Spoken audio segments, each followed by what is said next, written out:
Hello there, everyone. Apostle Jonathan here. I would like to take this time to invite you to watch and tune in to the Apostles' Take. This is my weekly podcast wherein I talk about pretty much everything that is relevant to our faith as believers and as fourth watchers in the light of the scriptures and in the light of what's happening in our times.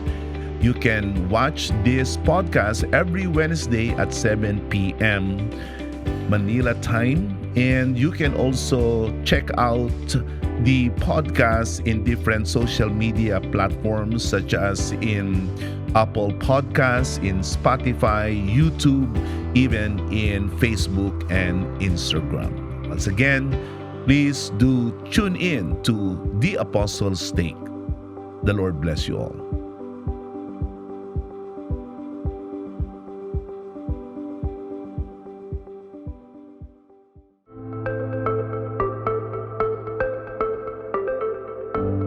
Praise the Lord. To God be the glory.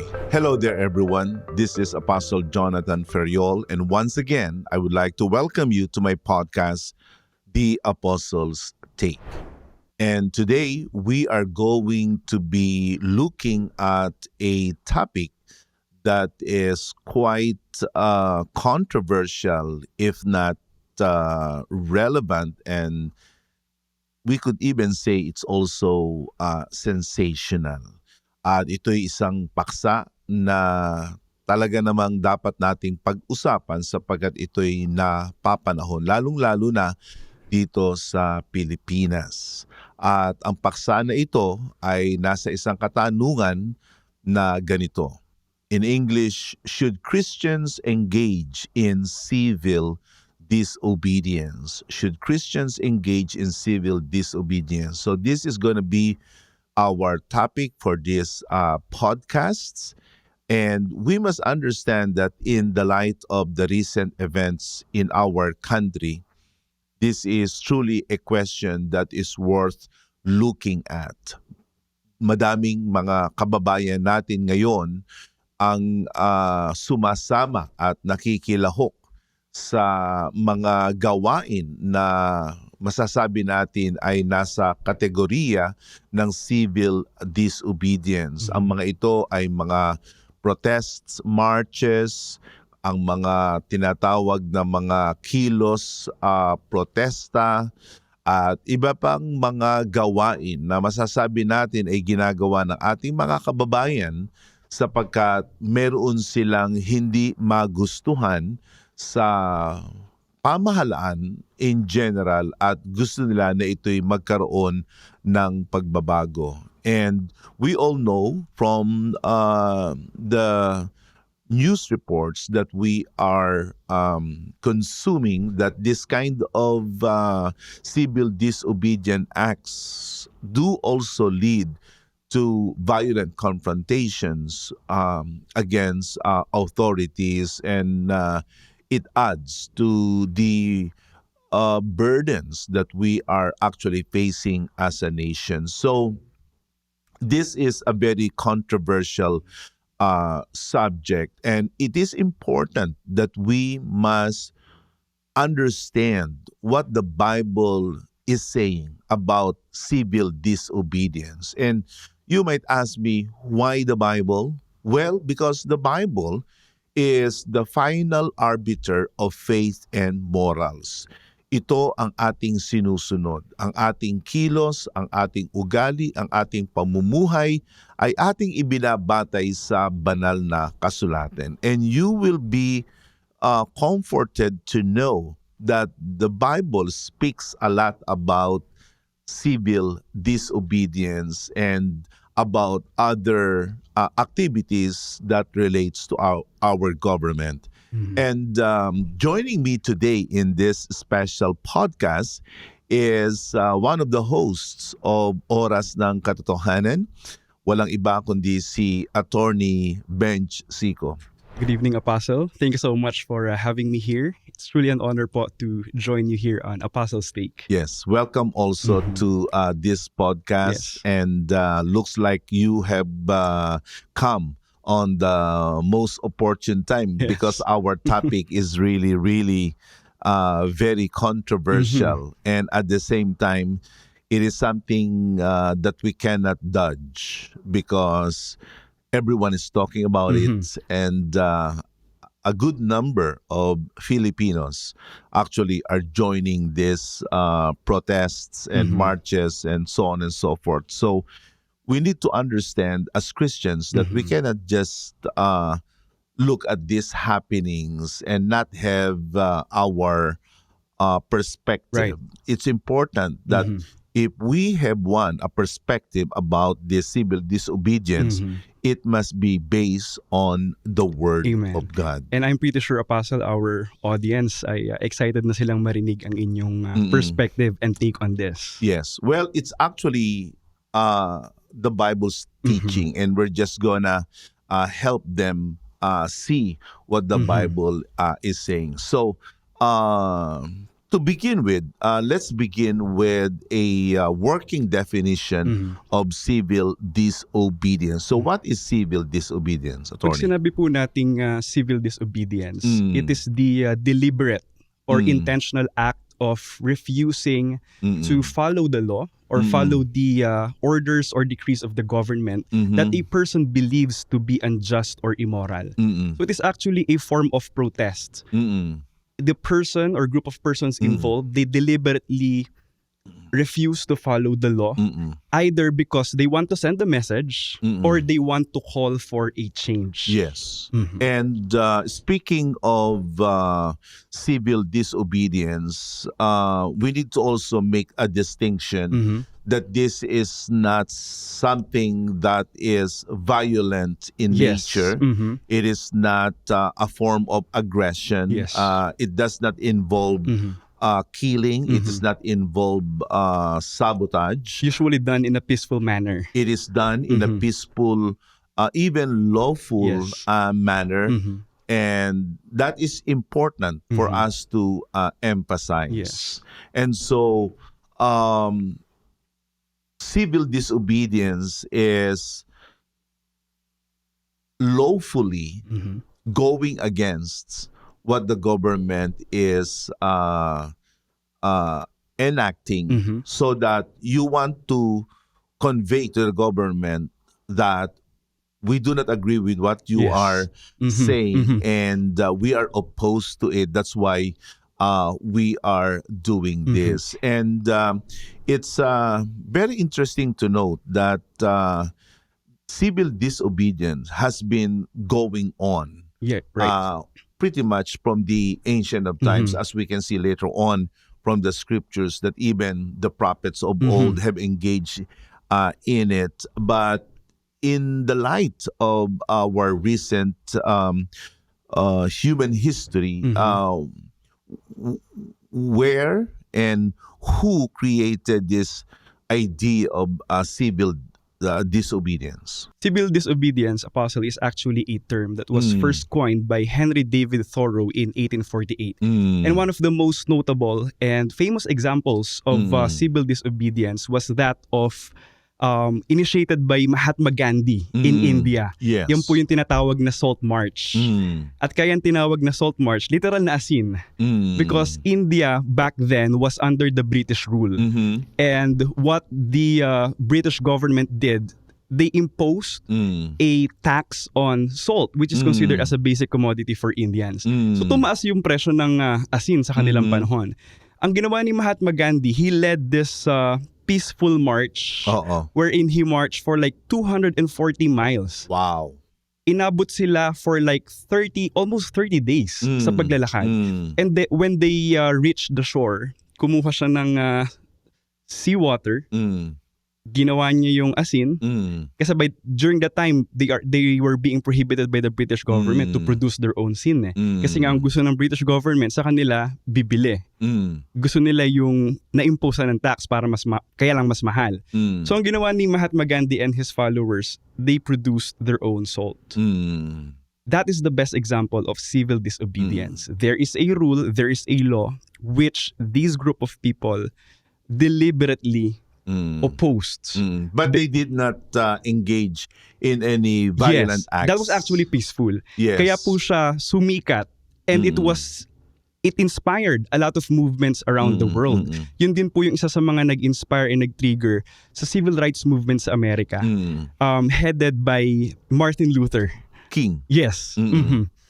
Yes. Martin Luther King was actually a pastor, and he led the civil rights movement, calling out the systemic racism in the U.S. And as a result of his non-violent actions and his civil disobedient acts and speeches, napakahusay, alam mo naman, pastor, napakahusay na mag-speech itong si Martin Luther King. At ang kanyang famous speech yung I Have a Dream. At dahilan doon sa kanyang mga ginawa ay na-champion niya ang racial equality in America, and many others followed him, and they were inspired by him, and as a result the racial equality, at least during his time, was established. Ang isa sa mga famous lines na naalala ko po, na sinabi ni Martin Luther, he said that men have moral obligation to disobey unjust laws. Yun yung sinabi ni Martin Luther. Which is at the heart ng civil disobedience. Yes. Oo. Yeah. At speaking of that, kasi napunta ako sa Washington, D.C. and they have a museum dedicated to Martin Luther King. Nasabi niya rin na you cannot defeat darkness with darkness, but only with light. Kaya ang civil disobedience ay hindi pwedeng maging violent. It must be passive, and it must be peaceful.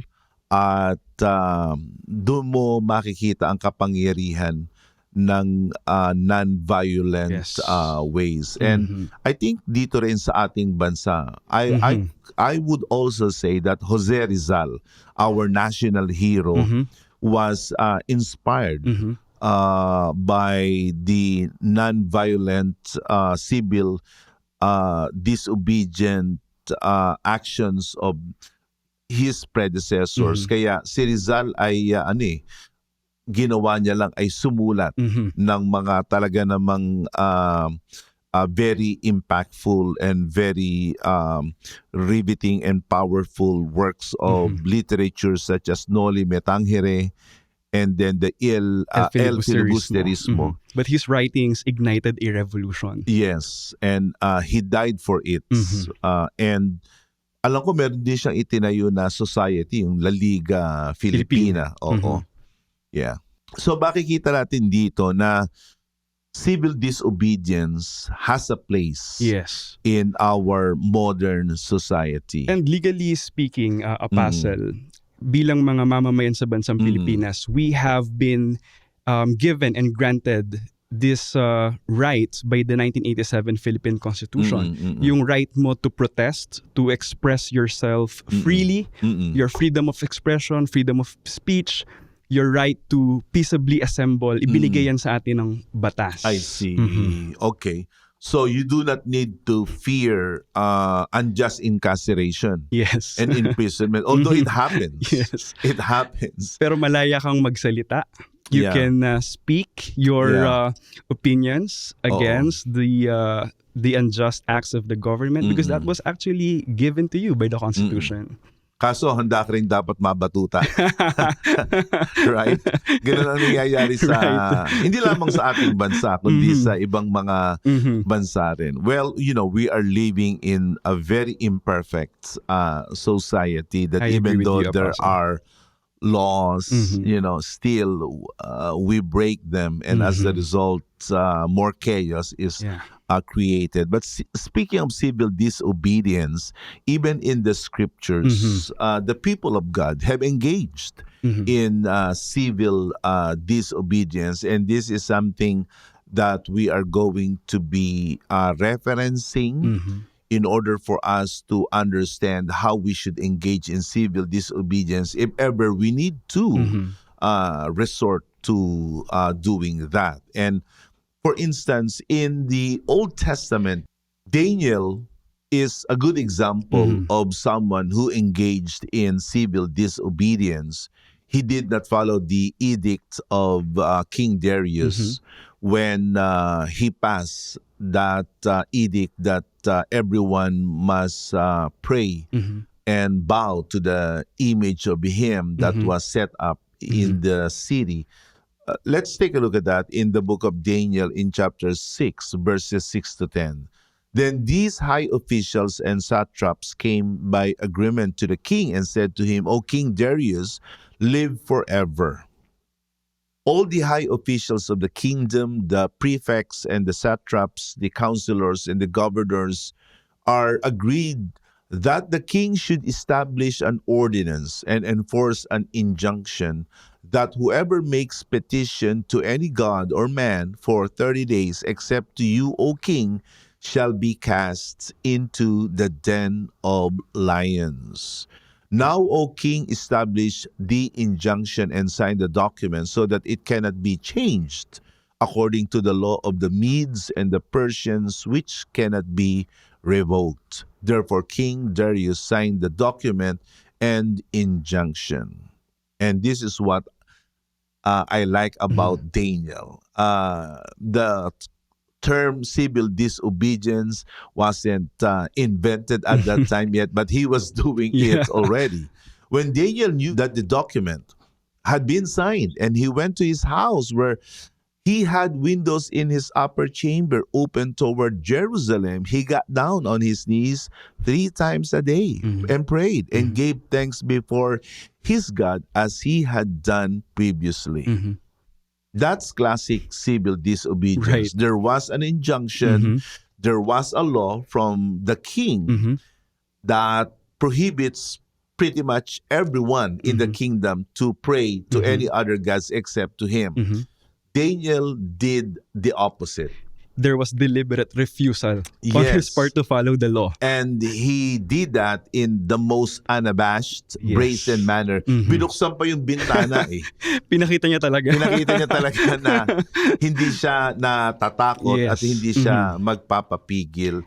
And as a result, you know, he was thrown into the lion's den. And he paid for his actions. Thank God, the Lord intervened and closed the lion's mouth, and he got out unscathed in that ordeal. So Daniel is a good example of a believer who engaged in civil disobedience. And Apostle, based on your example, there appears to be a certain kind of clash between the law of God and the law of men. Yes. How do we properly reconcile that? Okay. I will be answering that because the example of Daniel, and I would like to add also the example of Peter. And John, you know, let's leap to the New Testament. Okay, sa New Testament kasi may utos ang Sanhedrin. And Sanhedrin was actually the ruling council of the nation of Israel. And you know, when Jesus Christ rose from the dead, his resurrection became the message of the apostles. And the Sanhedrin said, you need to stop saying that, okay? You need to stop saying that Jesus rose back to life. And they made a law prohibiting these disciples of Jesus to preach as such. But Peter and John did not follow, did not obey this injunction. Look at that in the book of Acts in 5, verses 27 and 29. And when they had brought them, they set them before the council, and the high priests questioned them, saying, we strictly charge you not to teach in this name. Yet here you have filled Jerusalem with your teaching, and you intend to bring this man's blood upon us. And the answer of Peter and the apostles, we must obey God rather than men. So that again is textbook civil disobedience. Don't preach, don't teach, but They did exactly they did the exactly opposite. the opposite.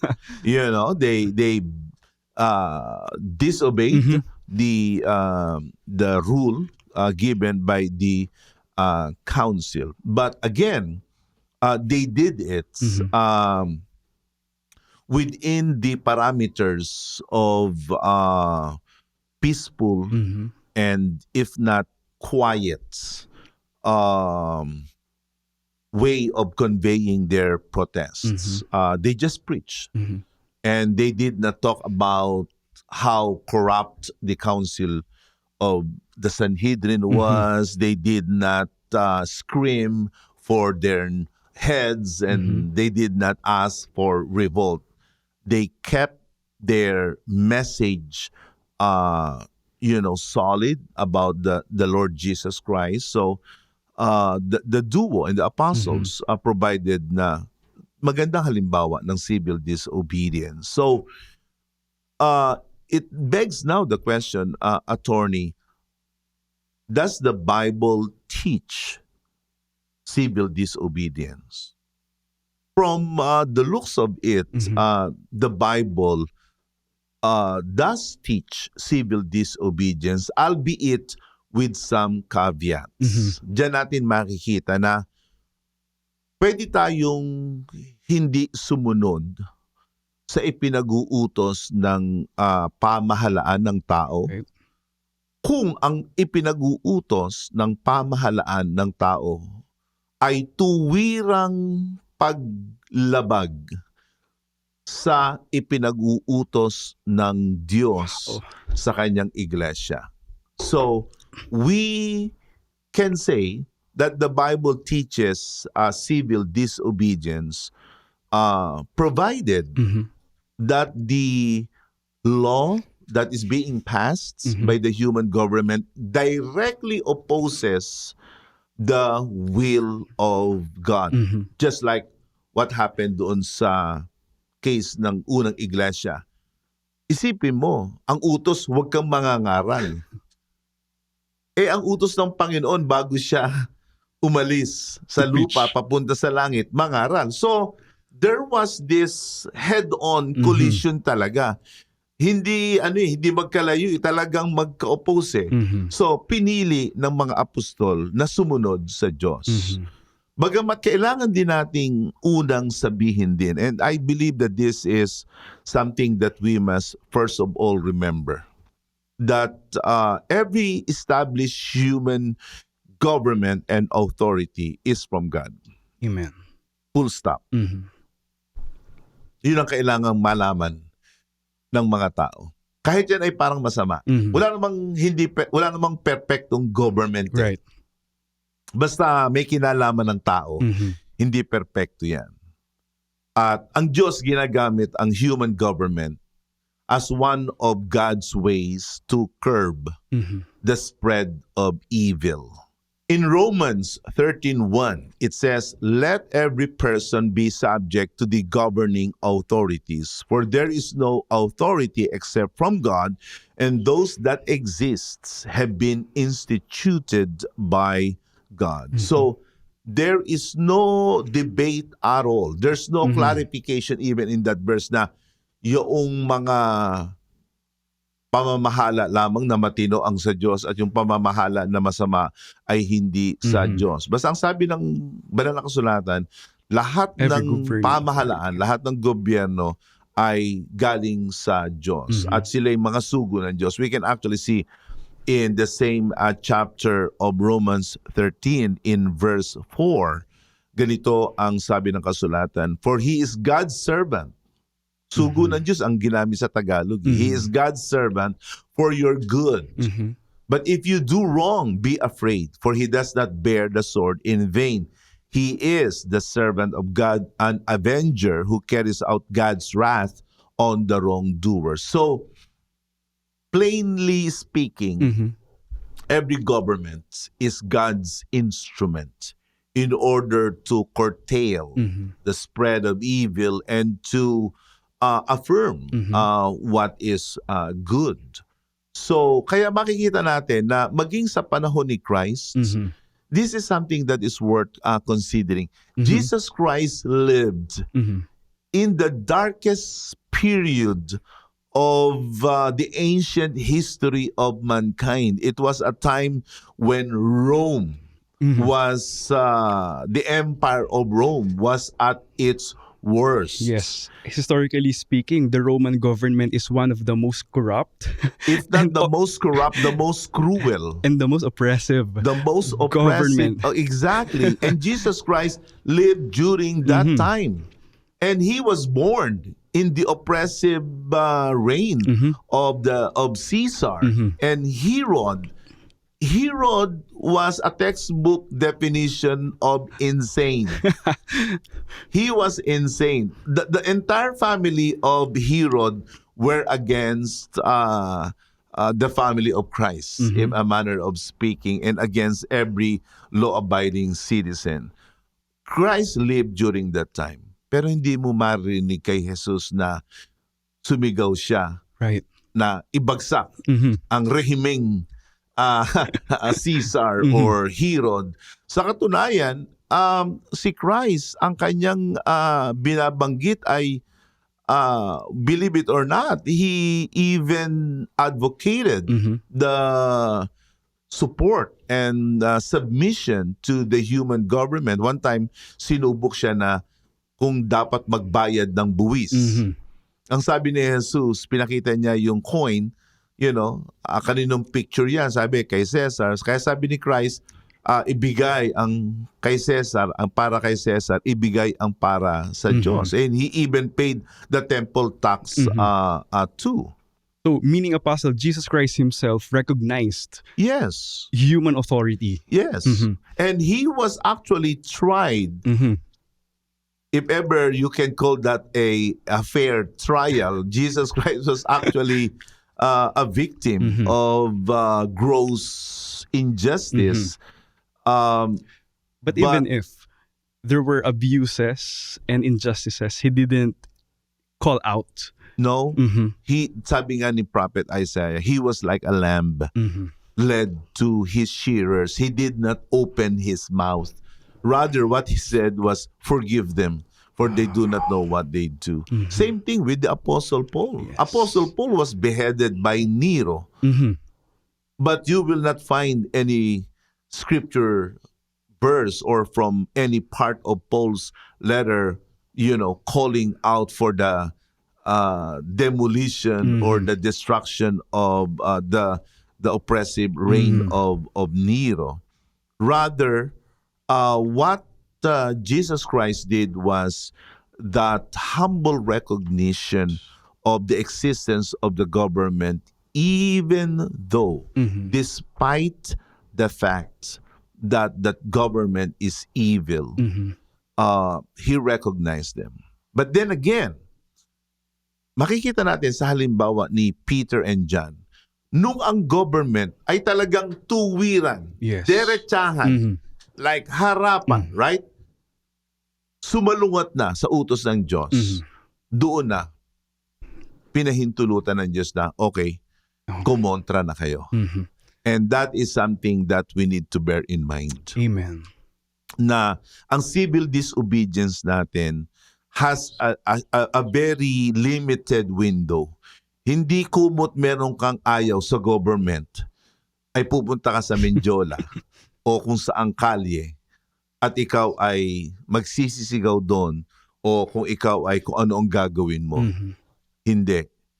Basta ang iyong titingnan, meron bang ipinag-uutos ang governments Nalabag. na tuwirang lumalabag at magdadala sa atin na mananampalataya na magkasala laban sa utos ng Diyos. Definitely, Peter and John, kung sinunod nila yung utos ng Sanhedrin, nagkasala sila sa Diyos. Right. At yun ang hindi nila gagawin. Kaya sumalungot sila sa government. Sabi nila, mas mahalagang sumunod sa Diyos kaysa kami ay sumunod sa tao. So Apostle, while we are being encouraged and actually mandated by the Bible to follow governing authorities, because you said and explained earlier that they actually came from God. But if there is an apparent clash, may direktahang pagkakasalungat ang utos ng Diyos sa utos ng mga tao o ng gobyerno. At the end of the day, as Christians, we must always follow what God commands. Yes. Now, speaking of speaking of the wickedness of human governments, and that is what we are seeing right now. Exactly. And throughout the course of history, there have been wicked governments. So what should Christians do? Let's say napakasama ng isang pamahalaan, napakasama ng isang opisyalis ng pamahalaan. Okay.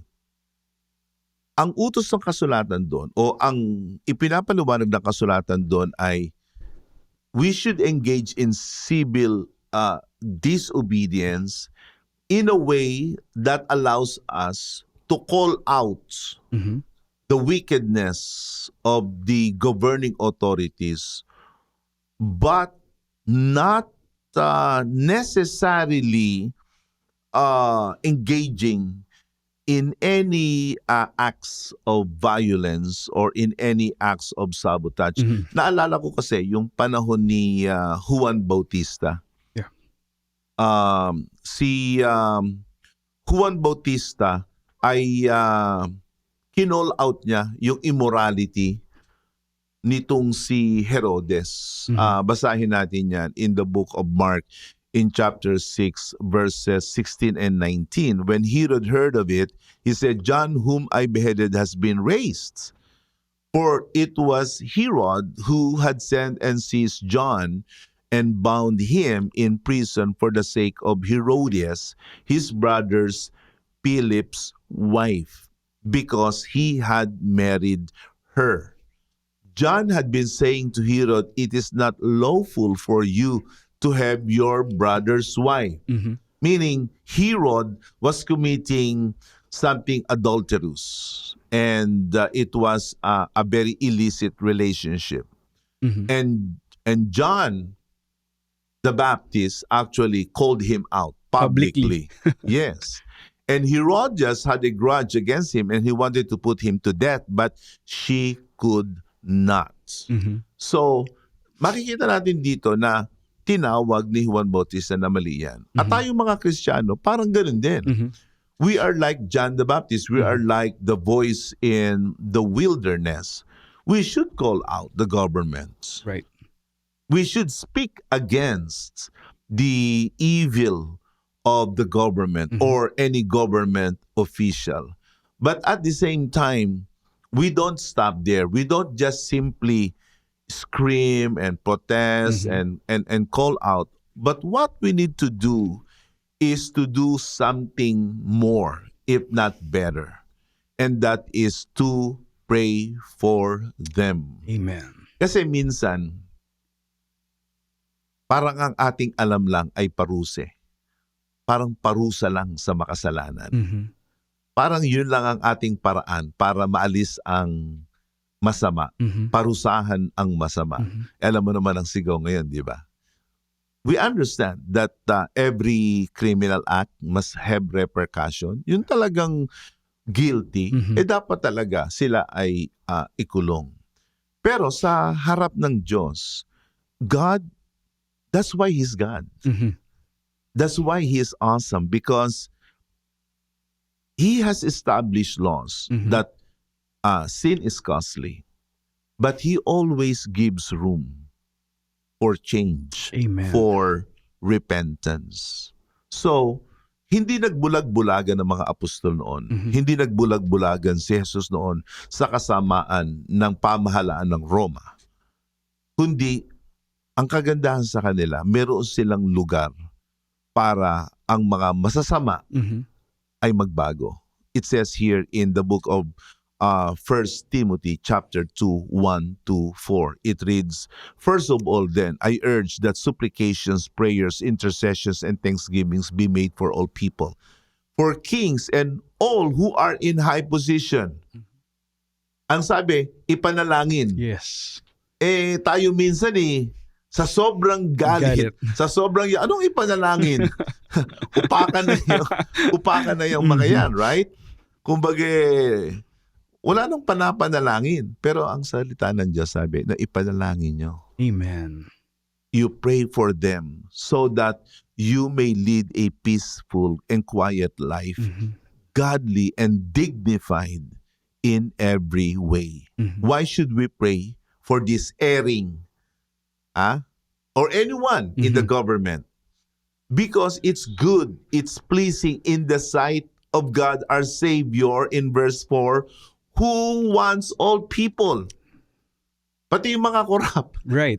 na sila ay magsisi, manumbalik, at kung meron man dapat ibalik.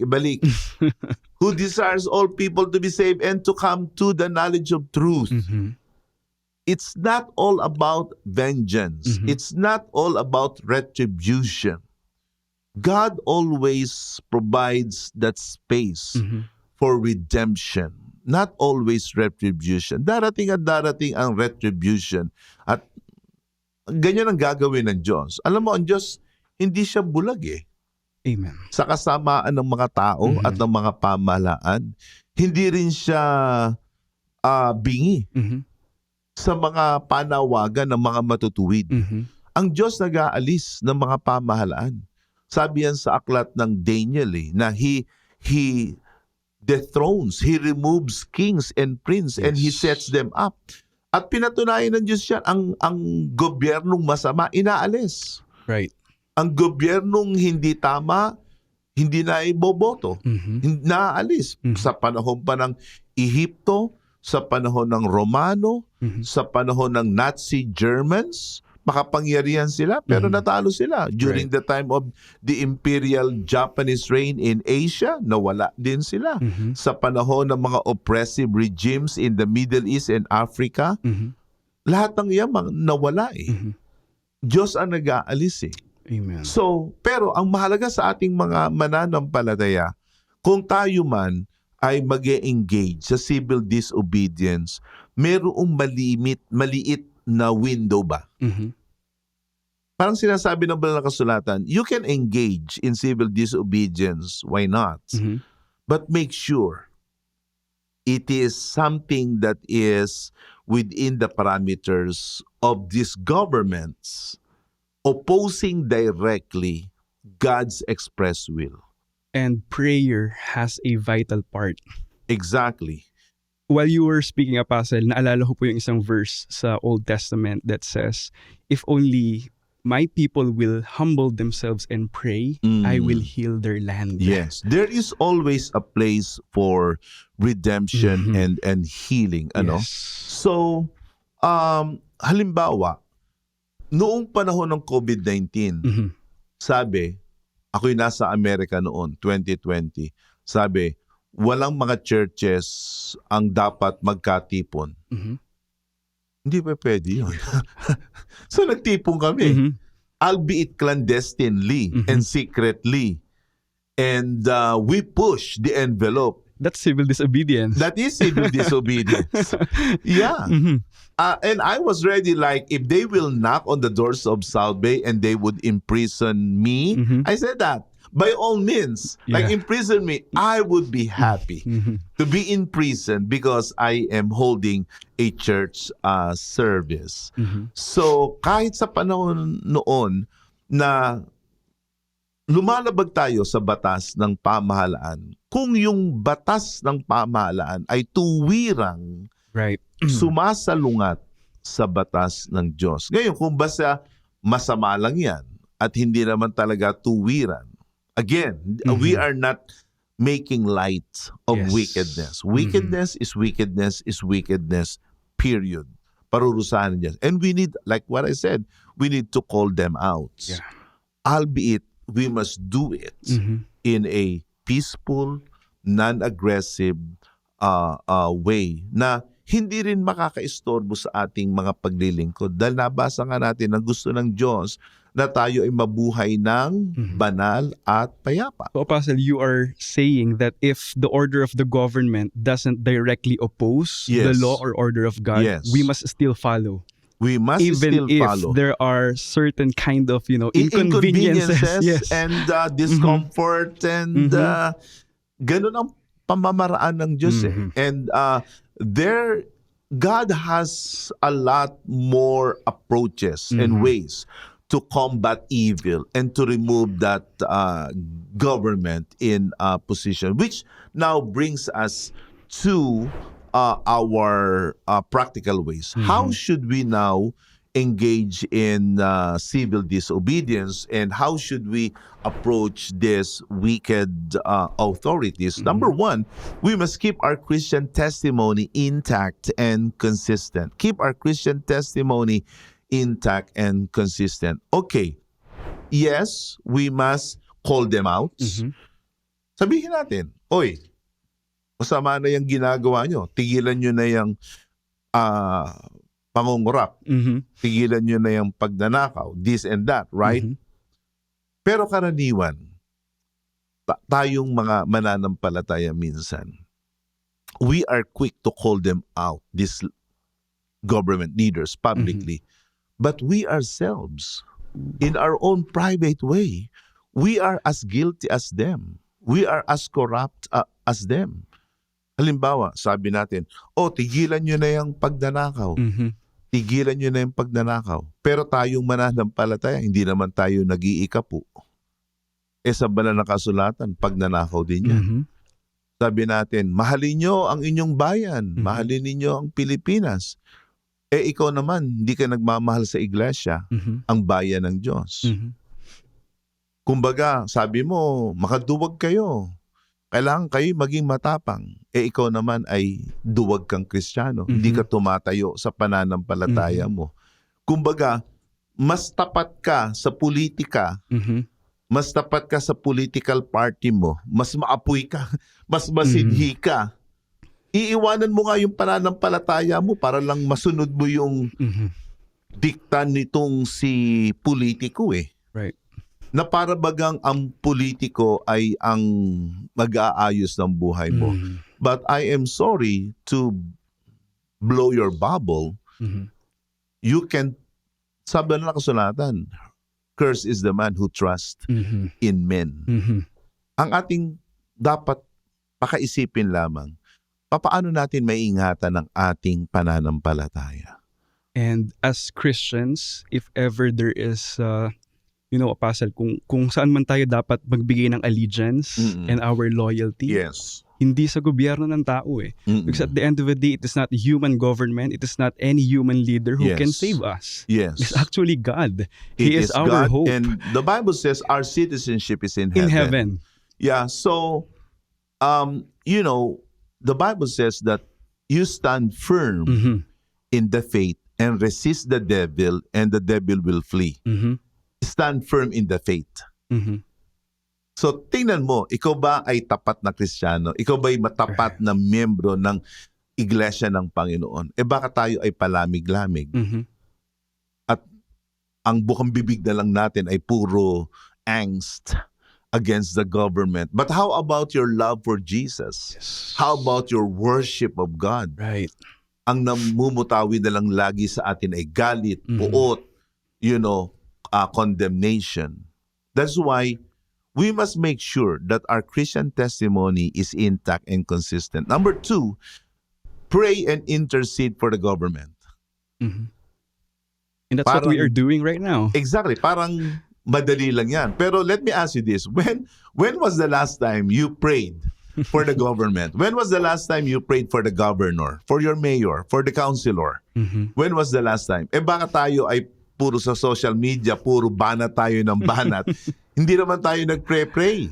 Yan ang utos ng Diyos sa atin Amen. Yan ang utos ng hari ng mga hari at Diyos at Panginoon ng mga Panginoon na tayo ay manalangin at ating ipamagitan.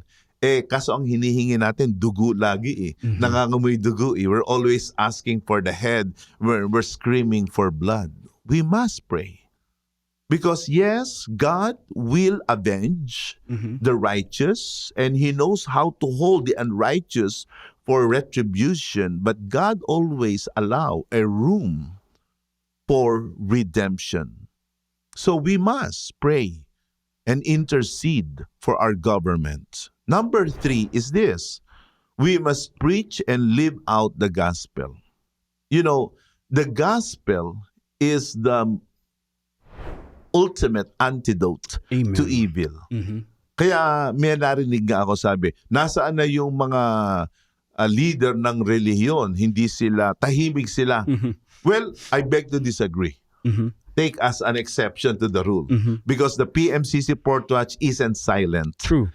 The PMCC Portwatch is not muted. In these times of gross immorality and corruption of the government, we are like a voice in the wilderness. And what That we is true. preach is the gospel. Yan ang sagot sa kasamaan. I like that, Apostle, when you said, yan ang sagot sa kasamaan. Yes. And that is the very reason why we preach the gospel. Because the gospel of Jesus Christ changes people, and changed people change nations. Yes. Exactly. At may lugar sa botohan. Mamaya, tatalakayin natin yan. But voting someone out of office, a corrupt official, is skin deep. Okay? Nothing beats changing people's heart. Right. Kailangan talaga ang mabago ay puso. At ang Diyos ang nagbabago ng puso. And this is the reason why we preach the gospel of Jesus Christ in all platforms. That is literally what you are doing right now. Thanks be to God. Through In the Home Free partnership, Global Crusade. exactly, in partnership with the saints. We are now all over the Philippine archipelago. Praise the Lord. Because of our television program on TV5 every Oras ng Sunday. Katotohanan. Tsaka pala, huwag niyong kalilimutan, Oras ng Katotohanan, araw ng linggo, alas 7 ng umaga. Isang oras yan na pagpapahayag ng katotohanan. Powerful yan. Ano pa? Ang Home Free Global Crusade. Padami ng padami ang ating mga syudad na pinupuntahan. Amen. Ano yan? Attorney Bench, Luzon, Visayas, Mindanao, and abroad. Amen. Ano? Ang ating pangangaral sa palengke na may kaayusan, praise God. Ang pangangaral ng salita ng Diyos sa mga bus na may kaayusan at sa mga lansangan, lahat ng ito, you know, we really believe that, and this is how much we believe the gospel. Amen. And this is how much we love the Philippines, our own country. And we are seeing right before our eyes the result of the preaching of the gospel of Jesus Christ. Yes. Thousands of people being changed, their lives being transformed. At may mga government officials na Right. naaakay sa pananampalataya sa Just katwiran last ng time. Panginoon. Yes, one of the mayors in Aklan. Praise God. And then, last but not least is this: engage in peaceful, lawful, diplomatic means of change. I want you to talk about the importance of voting in election. Bilang mga mamamayan po sa Pilipinas, we have been given the right to vote. Yes. Because, you know, it dictates the direction of the country. Yung pinipili nating tao, especially with respect to presidency, yan ang nagre-represent sa bawat Pilipino eh. Kaya lahat ng Filipino, if you are here in the Philippines, actually even abroad, you are being encouraged to vote, to exercise your right to suffrage. And, you know, our vote is sacred. Kaya Yes. hindi dapat ibenta. Our vote doesn't carry a price tag. Right. At mahalaga talaga na ating gawin itong pagboto sapagkat Yes. ito ang pinakamapayapa eh. And sabi nyo nga po, change. Yun talaga yung bunga ng pagboto eh. Kasi napipili natin kung sino yung mga maaayos na dapat sumunod na mamuno sa ating bansa. And we can only do that by voting. Kaya nga ang dami kong nababasa po ngayon sa social media, galit na galit tayo sa mga magnanakaw, sa mga korap. But at the end of the day, come elections, eto na naman yung mga Pilipino, we're gonna vote for the same set of people. So, dun po tayo dumarating sa kasabihan na we really need to vote wisely. Mm-mm. You need to use that right of suffrage Mm-mm. wisely. Mm-mm.